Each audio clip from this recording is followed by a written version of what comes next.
What's good, everyone, and welcome back to another reaction video.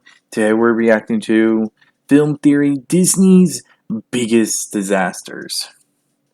This is the end to the whole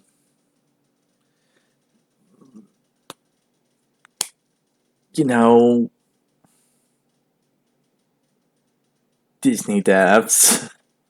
Honestly, it's a little uncomfortable for me to say, and that's saying something, so.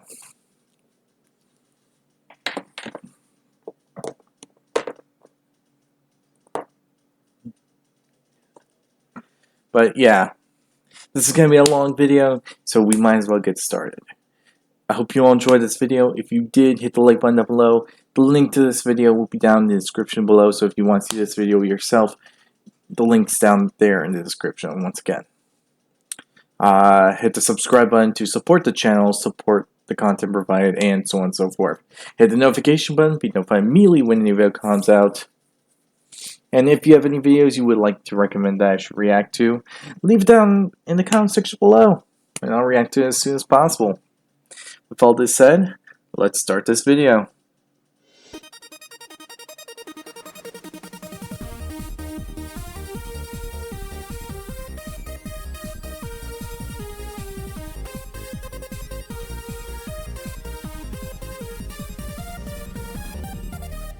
Hello, Internet! Welcome to Film Theory, where I can't waste any more time getting to the finale of this theory because I keep literally being stopped in the streets and asked what the deadliest movie is gonna end up being. It's actually a little unsettling how into this theory everyone is. Plus, the process of getting through these last 5 does sound a little historically inaccurate movies is gonna take us so long that I literally don't have any time to waste today. No witty banter, no cringy dad jokes, just death, and even more death. Remember, we ended last episode with our total kill count sitting at getting straight to the point. Got it. 520. I had forgotten to add in 2 at the end of last episode. Those 3,520 deaths were coming across 53 movies. The top of our deadliest Disney movie leaderboard belonged to The Lion King, sitting confidently atop Pride Rock in a pile of bones with 1,660 lives lost. Yeah, that's still surprising to me. Of hyenas overfeeding. But get ready, because today's challengers are going to give that number a heck of a run for its money. When we started in on this trilogy, everyone on our theorist team picked the movie that they thought was going to end up being the deadliest. It was like guessing the weight of a new baby before it's born, except instead of pounds and ounces, it's beheadings and extinction level events. Hopefully your pick made it as a finalist, because this is your last chance to get those bets in. Your final 5, Internet: Mulan, Dinosaur, Hercules, Atlantis, or Moana. I think it's Atlantis. It's like Treasure Island, but I mean the animation and design looks like Treasure Island, so that's why I'm saying that this movie is going to be the deadliest. Let's see if I'm right. Or heck, maybe it's just gonna stay The Lion King. Choose wisely, because lives, and more importantly, internet bragging rights, depend on it. Let's start with what is bizarrely the most straightforward of these final 5. Mulan, which was a clear fan favorite for death count in the comments. And I understand why. I mean, you literally see 2 villages burned, an army of good guys just outright dead in the snow, and the climax of the whole thing is, as we all remember, Mulan using fireworks to cause an avalanche that buries all but 6 of the invading Hun army. Initially, I thought the best way to do this would be to just look at history. Mulan, the Disney movie, in case you didn't know, comes from the Chinese legend of Hua Mulan, where the female warrior Mulan does what the movie would teach us to expect her to do. She takes her aging father's place in the army to defend against invaders. Interestingly enough, though, this is a really progressive story. In the original legend, she doesn't go girl power her true self from her family or sneak away in the middle of the night. Her family totally supports her decision to become a kick-butt warrior woman, and she doesn't even need to fall in love with another soldier. I mean, I get that Disney needed to create some conflict. No, that's a support family. The 5th century historical version of this story is actually a lot cooler and a lot more progressive than the 1998 remake. Feels bad, man. Given that it's a legend, maybe I'm probably gonna have to read that legend. we could estimate deaths based on the number of soldiers in Shen Yu's real army. But Shen Yu isn't a real person. If anyone, he's sort of super loosely based on Attila the Hun, but geographically, Attila's empire ended 3,000 miles west of the Northern Wei Empire, where the Mulan legend originates, and most of his battles were fought against Europeans. So we got ourselves the wrong enemy at the wrong end of the continent, so there were really no Attila battles that I could base this on. But I kept on trying. Shen Yu gets his name from the anglicized version of Shan Yu title, which is just the generic term for a Hun leader. It would be like watching a movie about America 1,000 years from now, where the head of our country was somehow named Perez Odent. Given that Shan Yu is this totally generic title, there's still no way that we could possibly base this finale of Mulan on. It also doesn't help us that there's no real historical record of Mulan. While her legend is really famous, she's usually out of Chinese history texts, and seems to be treated like a symbol rather than a real historical person. So in the end, with not enough credible information to go on, I had to resort to doing a death count the old-fashioned way, counting. Except that counting all these people the old-fashioned way would have taken a ridiculous amount of time, so I did it the new-fashioned way, a macro. Using GNU Octave, I processed the frames of Mulan to automatically count how large Shen Yu's horde was. The program converts the images into black and white, which in turn makes it easier for the computer to count the individual members of the army. I had to really fiddle around with the settings here to make sure that the program only was counting what I wanted it to, soon to be dead Huns. After some creative photoshopping, I came out with 11 deaths on the mountainside by aggressive firework, plus an additional 178 horsemen and 1,048 other soldiers in the avalanche itself. A grand total of 1,237 kills. Add to that the 2 villages that we see burned, which, based on the size and proximity to the Great Wall of China, would have had about 100 residents each, as well as the army that gets massacred trying to surprise attack Shen Yu, which we can count in these scenes to be 31, but actually only adds 30 deaths since 1 messenger survives the massacre. How many men does it take to deliver a message? 1. And then Shen Yu himself, we get ourselves a grand total of 1,468. It's worth noting that I've seen a few other different versions of this death count circulating around online, ranging anywhere from 260 to the upwards of 2,000. I was as absolutely exhaustive in this analysis as possible, so I feel pretty darn good about that 1,468 number, but in the end, it still doesn't edge out Lion King. With Mulan out of the way, it's time to move on to the last of our movies in the princess category, going from Mulan in China-ish to Moana in Polynesia-ish. After this, it's all gods and natural disasters, so Moana is going to be our last hope for a princess to take home the murder crown. Ramatala becomes death number 1. I don't think any princess wants that murder crown. Skyrockets to death number 260 when Maui and Moana blow up and sink an entire society of Kakamora. The little coconut pirates they meet in that totally forgettable scene that's just sandwiched in the middle of the movie. Anyway, those little scamps are based on the Solomon Islands legend of the Kakamora. You know, I actually forgot about that group. Like, seriously, I actually forgot them. It's weird how forgettable they are. Honestly, I remember the giant crab, the island, the beginning. I don't remember them. I remember everything else. They're always depicted as so weird. Which is clearly why Moana and Maui feel it necessary to sink 259 of them, at my best count, mercilessly into the ocean and then smile about it to each other as they sail away, leaving no survivors in their wake. We did it! Brutal. Okay, that's 260. It's certainly a bloodbath, but it is far from record-breaking. But now we get to the curse. The whole movie hinges on the fact that Maui stole this powerful heart of Te Fiti and thereby brought about a 1,000-year plague. Without her heart, Te Fiti began to crumble, giving birth to a terrible darkness that will continue to spread until every one of us is devoured by inescapable death. That means that Maui would be responsible for 1,000 years of darkness spreading across the Pacific Islands, which that's nothing to be proud of. For death and destruction.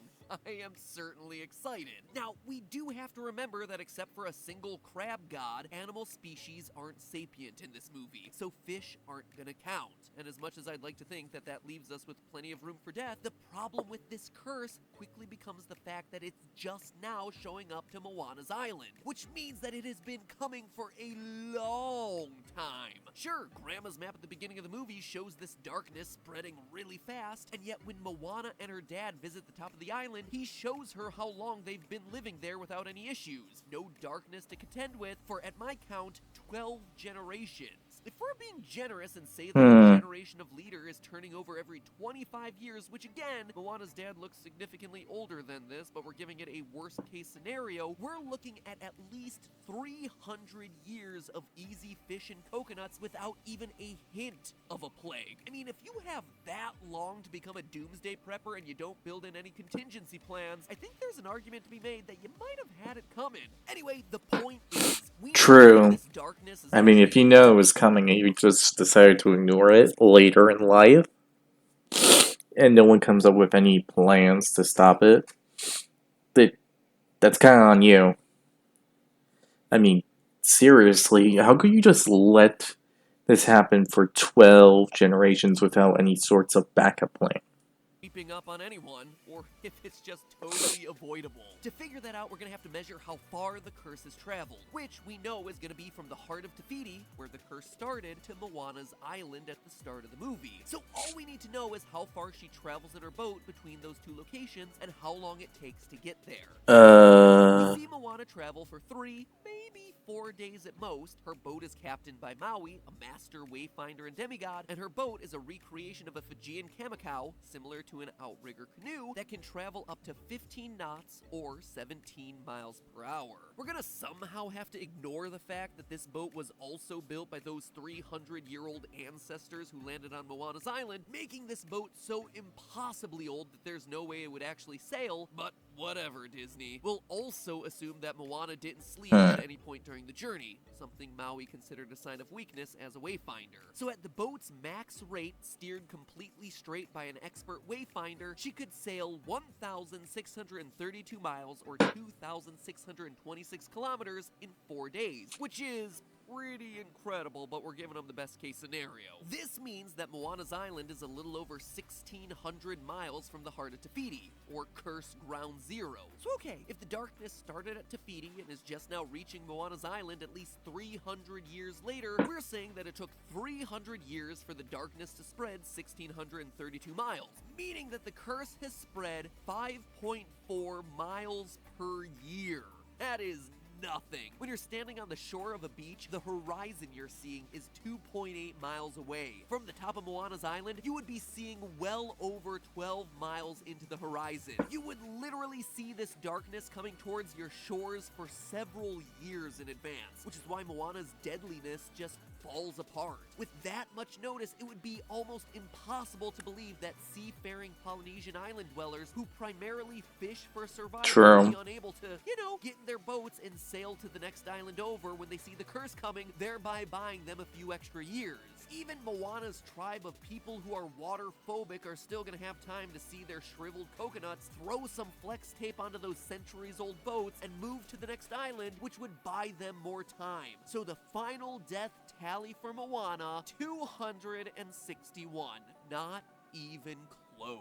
After a thoroughly disappointing performance by Moana, it's up to the last 3 movies to knock my socks off, and I'm confident in the next 2. I think it would be Atlantis, longer Lost Empire, distance, and and sure, Atlantis the Lost Empire ain't one of those beloved Disney classics with the big plastic VHS cover, but look it's pretty darn good, and at the very least, it is deadly. And at this point, that's all I really care about. And since we're in the end game now, it's gonna need to prove itself in gladiatorial fashion against another. It's very low, right? World, Hercules. In one corner, we've got ourselves a flood that wrecks an entire civilization, and in the other, we have ourselves a complete war between gods and titans, with the world of man caught stuck in the middle. So let's death tickers and get down to it. I completely forgot about that at the last. Wait! Go back. You forgot about the dinosaurs. Why are you forgetting about the dinosaurs? Adding in the King's death in the ending battle, we suddenly jump up to 185. Though it can be hard to tell how many of the explosions we see signifying certain death and how many are just like pew pew pew, boom boom, as I believe is watching. Hercules. His kills are mostly taking place during the montage of him completing some of the most famous 12 labors of Hercules. Herc kills the Hydra, the Erymanthian boar, the Nemean lion, which looks suspiciously like Scar, a sea monster that isn't part of the labor. Yeah. Give him credit for anyway, and It does look like Minotaur, Scar. a Gorgon, and some really scary looking bird, two of which were actually fought by the Greek hero Perseus, but you get the idea. We can also give Hercules credit for killing Nessus, the centaur that's torturing Meg. It's unclear in the movie if he's officially dead or if he's just unconscious, but according to Greek myth, Hercules does indeed kill him, so we're gonna go with that. And no, we're not counting Meg. Sure, she dies, but she has to die and stay dead. Meg gets revived before the end of the movie. Also, you can't count Hades because he already lives in the underworld. So, based off of these, And he's the god Death. Atlantis, the Lost Empire, has a significant lead. But at the end of the day, this isn't really gonna matter because these numbers are tiny compared to the huge catastrophic events in both movies, the sinking of Atlantis and the TITANOMACHY. And here's where the counting has to get creative. Atlantis, the Lost Empire, starts with a giant tsunami headed for the island of Atlantis. A protective barrier bubble thing is formed around the center of the island and sinks it to the ocean. Oh, we're not even close to half. We're not even almost done, I just realized.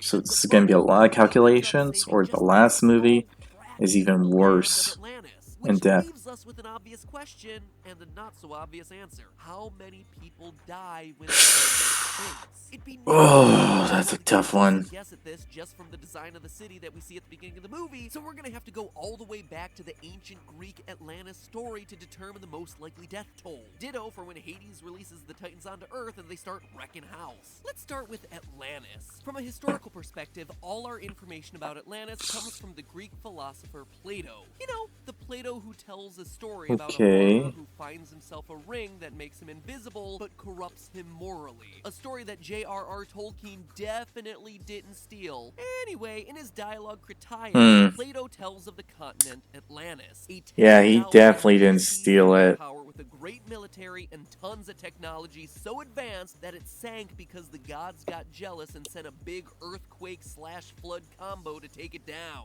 Sounds fine, cool myth, bro, but Plato never mentions how many people live on Atlantis, which would have really done a lot to make my life easier. Bizarrely, the mythical estimates for Atlantis' army ranges from 5 million to over 100 million. Everything in between. But regardless, those numbers give us a bit of an issue because the population of the entire world at the time in 10,000 BC would have been somewhere in the order of 1 to 3 million people. Adding insult to injury, Atlantis probably isn't even from 10,000 BC, because a mistranslation basically changed the entire story to 9,000 years ago when it was originally meant to be 900 years ago. So basically, TLDR, we're looking for some historical event that Plato could have based his clearly made-up story on that he then used to pass off as if it were historically true to all his bros. So what historic clues can we find in Atlantis the movie? Well, the one thing we actually know is that there was a tsunami. So we just have to find a massive historical tsunami at the right time and place to make this happen. And for that, ladies and gentlemen, I give you the Minoan civilization. Located on the island of Crete and most prominent from about 2000 to 1500 BC. The Minoans are most famous for building palaces and being the inspiration for the myth of the Minotaur. But Minoans are also our best proxy for both Atlantis as Plato reported it, as well as how Disney imagined it. The large buildings that we see present in Atlantis, the Lost Empire, would have been extraordinarily rare in the ancient world, but the Minoans were building palaces and multi-story buildings earlier than any civilization that we know of. I never knew this, so this is actually... From what we see in the movie. Nobody is really sure what Minoan sounded like because we can't read the basic Minoan writing system, known as Linear A, which parallels the fact that no one can read Atlantean in the movie itself. Yes, I can read Atlantean, just like you. You can't, can you? No one can. And most importantly of all, we have an event that would make sense for the quote-unquote sinking of Atlantis. Around 1550 BC, right around the real time Atlantis was supposed to be set without Plato screwing up his dates, the volcanic island of Thera, modern-day Santorini, exploded, destroying part of the island and sending gigantic waves to the shores of Crete, only about 70 miles away. The resulting tsunami devastated the coast of Crete, destroying cities, ruining coastline, and of course, killing a lot of people. Now, I hear ya. Atlantis is supposed to have sunk into the sea, and Crete is still very much around. That said, part of the island of Thera Interesting. you can actually see where a bunch of it is missing even to this day. So the whole idea is still right. That this So, American sunken what's island and the destroyed answer? Civilization. So for God's sake, after all of that overanalysis, what the heck is the death count? Well, estimates have the eruption of Thera killing 35,000 Minoans on Crete. Wow. That's to say nothing of the people who are on Thera itself. Even if you want to use a more conservative estimate, those estimates still run in the range of 20,000 deaths. Definitely enough to dwarf any of our other Disney contenders up to this point. So as devastating a historical event as this was based on, the silver lining here is that in the Disney version, there is no way Hercules can beat this, right? I mean, sure, houses are crushed, temples are blown away, but it can't measure up to the explosion of Thera, right?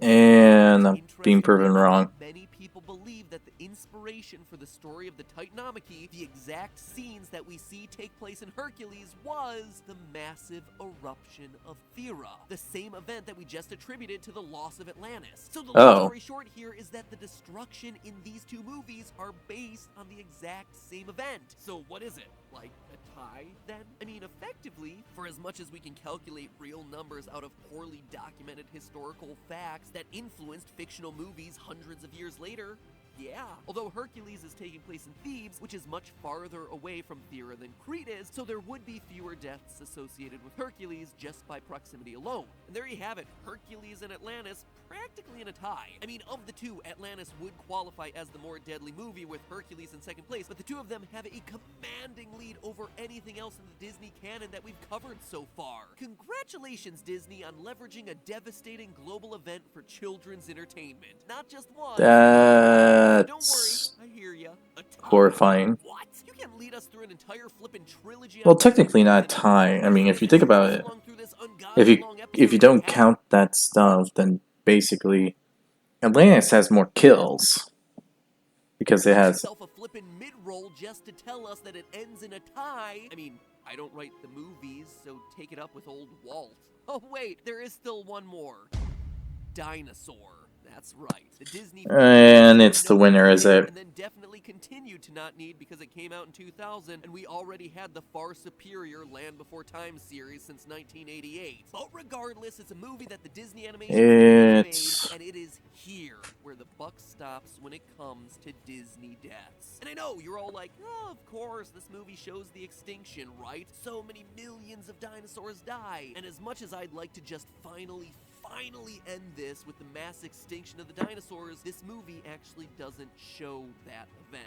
I swear, that would have been the easy way out. But in the entire film, only 5 dinosaurs die. 2 bad guys, 2 good guys, and 1 neutral triceratops. That's it. I know, I didn't believe it either. But if that's the case, then where else could all the deaths come from? And the grand answer, the answer to where the most Disney deaths come from animation don't say it's the same thing. History isn't coming from humans, isn't coming from fish, it's coming from lemurs. Yup, these guys.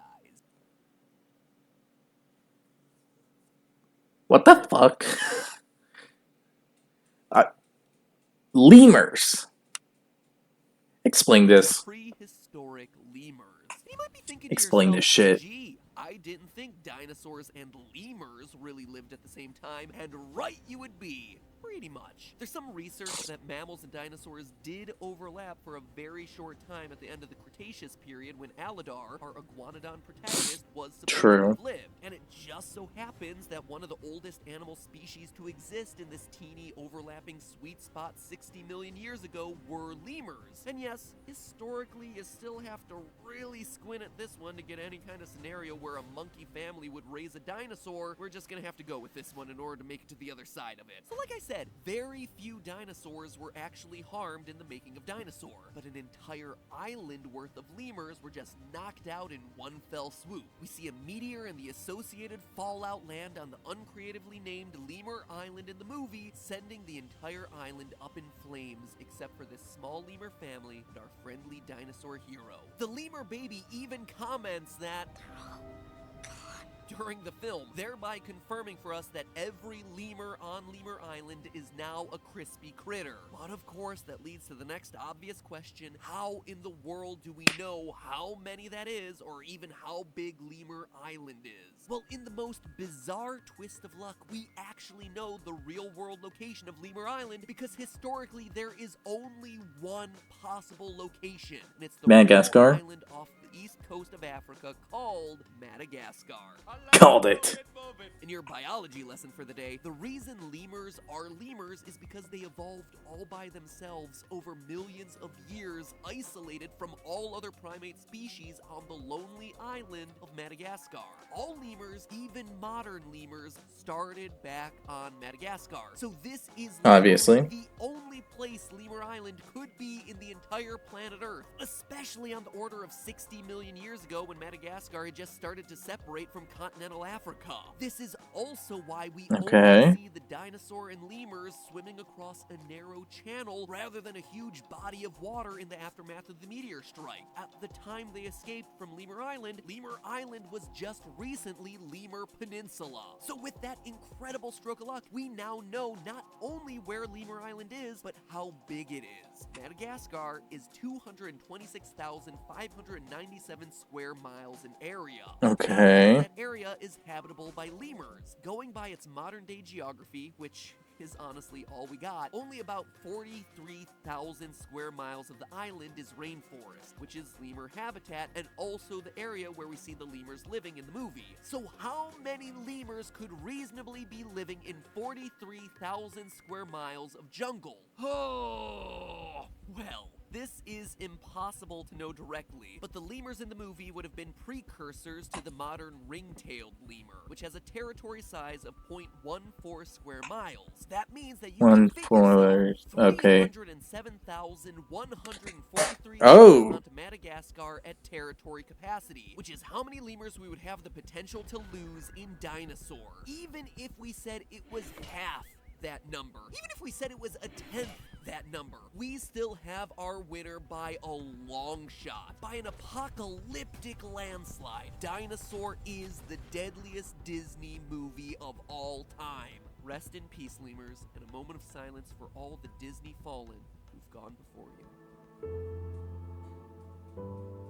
Oh, don't do that, man. Oh.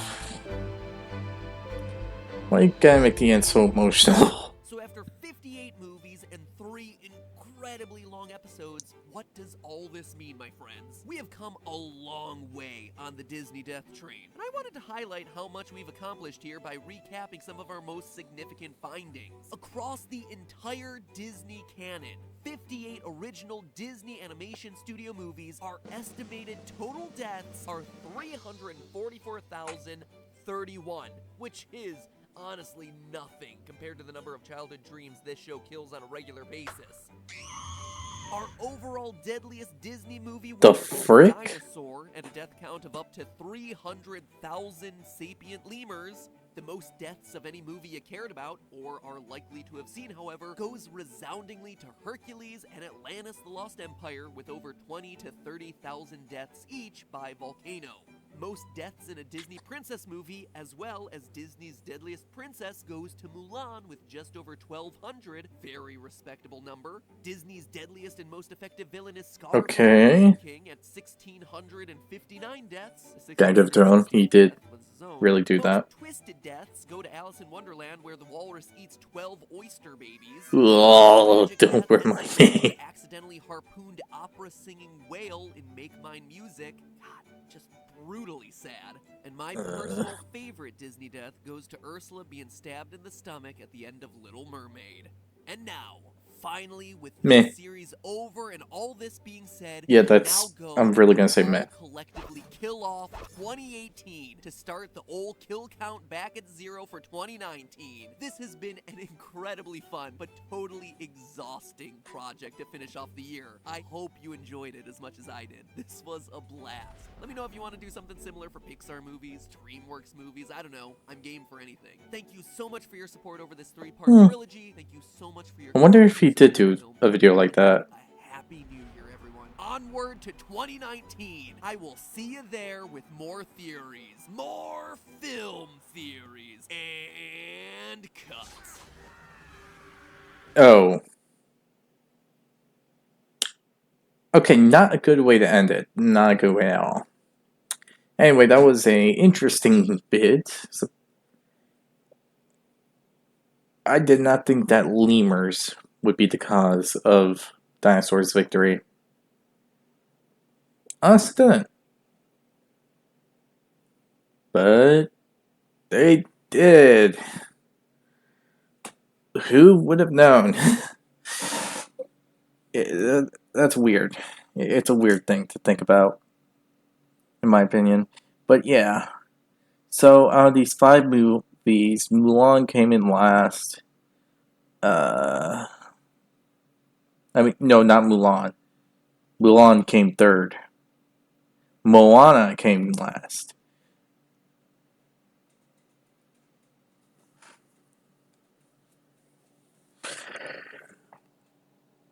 Hercules and Atlantis are kind of tied. While Dinosaurs won. Wow. I did not think that lemur death was going to be the, yeah, I didn't think it was going to be the main source of why a movie would win. Honestly, if it wasn't for that movie, I would say Atlantis was first, because if they did count the max death, Atlantis still had like 161 in the end of when it comes to deaths. But that's honestly my opinion. Gotta say though, it definitely was a surprise in the end. So yeah. With this said, I hope you all enjoyed this video. If you did, hit the like button down below, hit the subscribe button to support the channel, support the content provided, and so on and so forth. Tell me your thoughts on this. Did you actually expect that Dinosaur would win? Because I didn't expect it. The link to this video will be down in the description below, so be sure to give Film Theory some love and support for the video they made.